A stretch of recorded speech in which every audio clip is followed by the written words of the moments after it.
Hello, welcome to my channel, Another Bibliophile Reads. My name is Greg, and today I am doing a response video to two different people. The first is to the bookish Bryants, who opened up a Discord to talk about how people read and what they think about how people read and how people react to books differently. The second is going to be a tag video created by Nim over at The Secret of Nim, and that's I'm a Mood Reader tag. So I'll get to both of these because these two really work very well together. So first, talking about that Discord, how people read and what inspires you to read. Now, when Becky did her video, she mentioned that she's very much of a story-oriented reader. She needs a good story. And apparently her husband, Scott, is more of an intellectual reader. He needs some sort of substance. He didn't do the video, so I'm not going to really answer for him. But for me, I'm very much of an eclectic reader. I love a good story. I love good characters. I love good writing. And I love books that challenge what I think and get my noodle turning over that gray matter. All of those are very good. For the most part, you are not going to get those all in one book, which makes me very much of an eclectic reader. I am all over the map. And when I do my channel, I often think about that, how some really popular channels have a very strong focus. Maybe that focus is fantasy books, or science fiction books, or pulp mystery, or romance, depending on the booktuber. A lot of people do have a favorite genre, and that shows. I really don't have a favorite genre, and I don't have a favorite mood for what gets me into a book. Sometimes the story will draw me in. As for an example, one that I just finished last month, it was The Tomb by F. Paul Wilson. And it is sort of a mystery, sort of a horror, a little bit of a mix of those two. And it was highly entertaining. His writing, well, for a genre novel, was very good and very clean and very clear, but it was not a literary style. And the characters, well, it is genre fiction. The characters fit the story, and that's all there was. Was there any real intellectual depth to that story? No, not really. But I really liked it. It was a lot of fun when I read it. Or I listened to the audiobook. But I also really loved this book, which was a reread from earlier this year. This is Butcher's Crossing by John Williams. It is a cross between historical fiction, Western fiction, men's adventure, and it makes you think about humanity and characters. Because on the surface, it is a story of a student who left New England to go seek out what was out west in the 1870s and found carnage in the hunting of buffalo. I won't say much more about that, but this is a fantastic book. So was The Tomb by F. Paul Wilson. So I really like both those kind of writings. I also like nonfiction. Some of my favorite books this year were nonfiction. I read G-Man by Beverly Gage, a biography of G. Edgar Hoover. He also read A Worse Place Than Hell, an historical account of 5 people in the Battle of Fredericksburg. Both excellent works of nonfiction. So I can't say that I can be pinned down to any one type of writing that encouraged me or inspires me to read. The only thing that really happens is that I sometimes need to shake it up. If I read a popular work that's very story-oriented, I want to pick up something a little more substantial after that. If I listen to a biography, of J. Edgar Hoover. I need a lighter novel like the Spartacus by Howard Fast. So there I am. I can't not pin myself down. And now let's get on to the tag created by Nim. There are 8 prompts to this tag. And again, it was called the Mood Reader tag, or Am I a Mood Reader tag? First prompt, are you a mood reader? Not really. I have a little bit of organization and planning, and I like to stick to my plans of what I'm going to read pretty much. There's always exceptions when I said, no, I'm just going to pick up something random.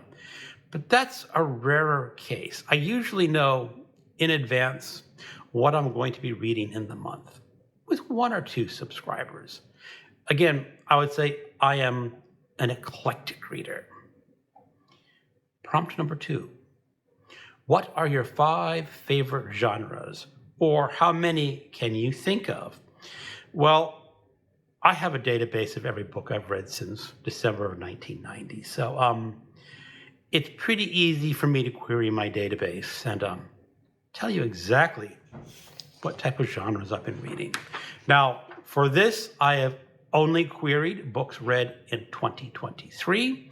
So if I were to do this with a data set earlier, I might get a lot of different results because I don't read the same way every year. But let's go ahead and give you some statistics of what I've been reading in 2023. Poetry, I read 1 book. Humor, read 1 book. Drama, I read 2. Young adult, surprisingly, I read 2. Westerns, 8. Science fiction, 23. Nonfiction, 38. Horror, 38. Mystery, 39. And general fiction, 59. And now I obviously read a lot of books because I read physical books, I listen to audiobooks, and I read on my Kindle. Prompt number 3. What are your favorite subgenres? Examples could be historical romance or sci-fi horror. This could also include age ranges like children's, YA, etc. Surprisingly enough, that's in my database too. So let's just go over some of the highest scoring points. General fiction novel, 42. Horror, 31. Mystery crime, 14. Now, crime is a subgenre that I put into my database. Espionage, 6. That's a little bit high this year because I was participating in Dr. November, where we were encouraged to read espionage books. General mystery, 11. Mystery suspense, 5. Now let's get into some of the nonfiction here. I read 4 biographies, 3 books on biology. That's kind of unusual, but okay. 5 works of history, 8 memoirs. That sort of surprised me a little bit.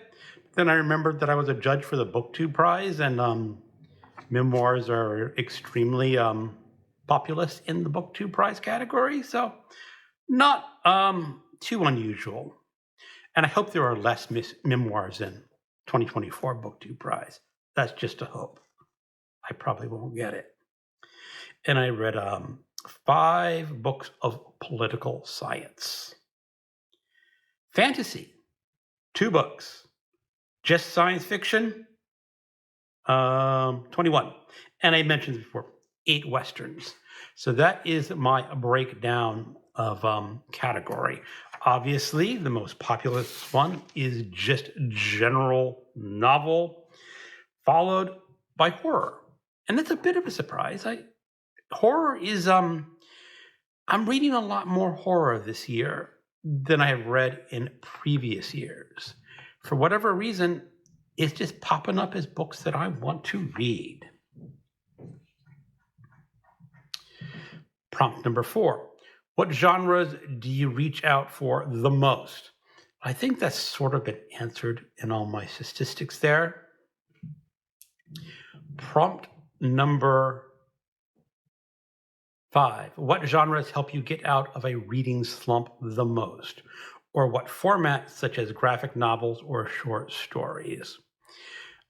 I think what gets me out of a slump is just an easygoing, story-oriented novella, because you can just read those in a day and be totally happy with those. Prompt number 6. What are your least favorite genres? That would be romance and young adult. I have read no romance books for 2023.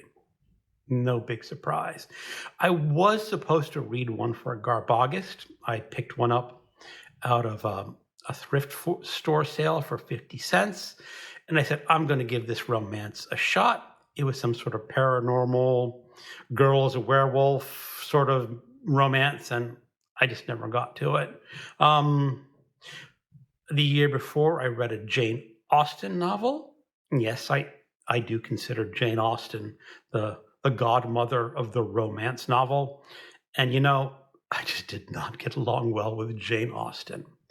My other least favorite genre is young adult. As you can see, I'm a little bit older than that age demographic. And the stories of young characters just don't appeal to me. One of the books I tried to read this month was a horror novel called Hex, and a lot of the main characters were young adults. The book itself was not geared towards young adults, but I found the youthful characters just something I could not get into. I could not get behind their storylines and get concerned about whatever was going on in their lives. The other young adult I read was a science fiction book called Little Brother by Cory Doctorow, and that was definitely geared towards young adults. And I will be reviewing that in a later video about the most disappointing books that I've read in the year. Really, I'm just too old to care about the lives of young people. Maybe that's a fault of me and not a fault of the book, but I just don't care about them. Prompt number 7. Have you read any books that are an exception to your least favorite genres? Not yet. I am sure sooner or later I am going to be drawn into a romance or a young adult, but who knows if they will really capture my attention. If you are listening or watching to this video and you think there is a romance book or a young adult book that really will engage me and shatter that expectation, go ahead and let me know. Maybe I'll give it a shot.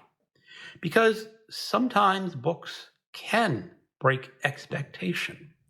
I know for the BookTube Prize, there were a few nonfiction works that were assigned to me, and I sort of said, no, I'm not going to like it. But you know something? The book won me over. There was Little Devil in America. I don't remember the author, but that was 2022 nonfiction.